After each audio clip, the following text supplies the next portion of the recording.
Salut la communauté, c'est Yo, j'espère que vous allez bien. Moi ça va nickel. Là, on est reparti pour une nouvelle vidéo réaction, cette fois-ci sur le film Jeepers Creepers 4. Alors oui, je sais, beaucoup vont se dire, tiens bon, il y a eu un troisième. Alors oui, il y a eu un premier vraiment excellent, le deuxième était pas mal, le troisième était pas terrible. Parce que déjà, il a jamais été fait en français, mais toujours sous-titré en français par contre, en VO. Donc j'ai regardé, il était vraiment pas terrible. Alors le 4, j'espère qu'il apportera une petite touche de fraîcheur avec un petit peu d'ancien. Donc on va regarder la vidéo et on se retrouve juste après.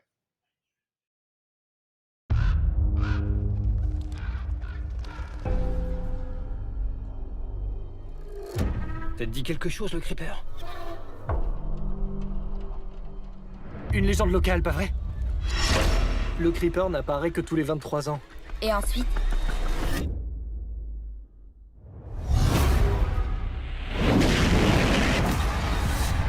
venez tous les deux. J'arrive pas à croire que t'as réussi à me traîner ici. Ça, c'est le Coachella du cosplay. C'est l'heure de notre grand tirage au sort. Notre grand prix est Un jeu d'évasion pour deux. Sur le thème du Creeper. T'es sûr qu'on est sur le bon chemin? On sera dehors en 2 secondes.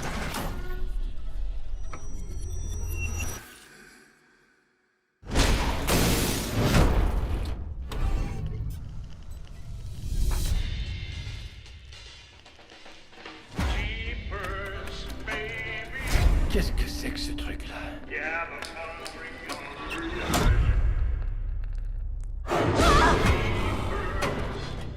Il arrive.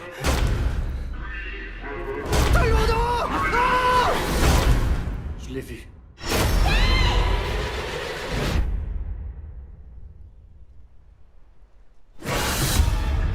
C'est un piège. On se bouge!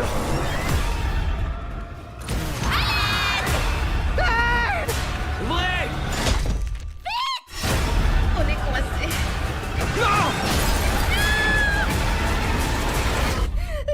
Il arrive, il arrive.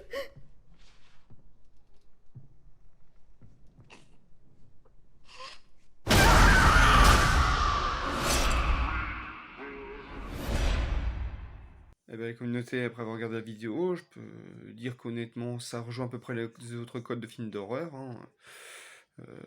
Il y a de l'horreur un peu partout, une maison abandonnée au milieu de nulle part, là le cliché, on pourrait limite se croire dans une vieillerie de massacre à tronçonneuse. Après, au début de bande-annonce, on peut se rendre compte que ça ressemble un peu à une fête foraine, mais un peu morbide, il n'y a que des clowns. Enfin, on peut faire une espèce de petite référence à ça avec un mélange de la maison des mille morts. Donc c'est pas... Enfin, ça reprend vraiment des codes d'horreur. Après c'est toujours une bande d'adolescents, ils vont sûrement se séparer pour couvrir plus de terrain, avoir le creeper.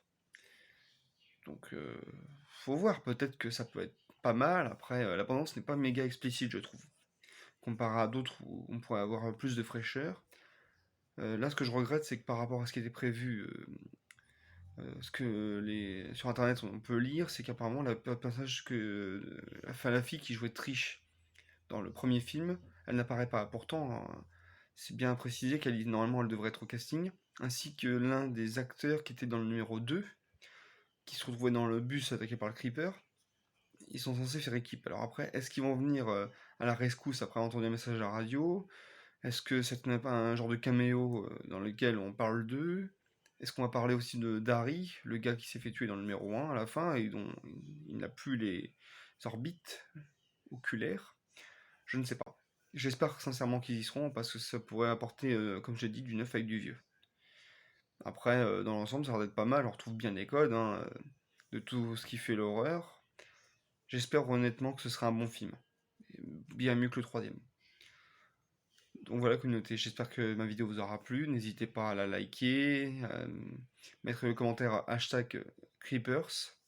Alors Creepers c'est C-R-2-E-P-E-R-S pour ceux qui ne le sauraient pas. Donc c'est pas un petit commentaire, donc abonnez-vous, un petit pouce bleu. Dites-moi ce que vous en avez pensé et on se retrouve bientôt pour une nouvelle vidéo réaction sur une nouvelle bande-annonce, série ou film. Ah, ciao!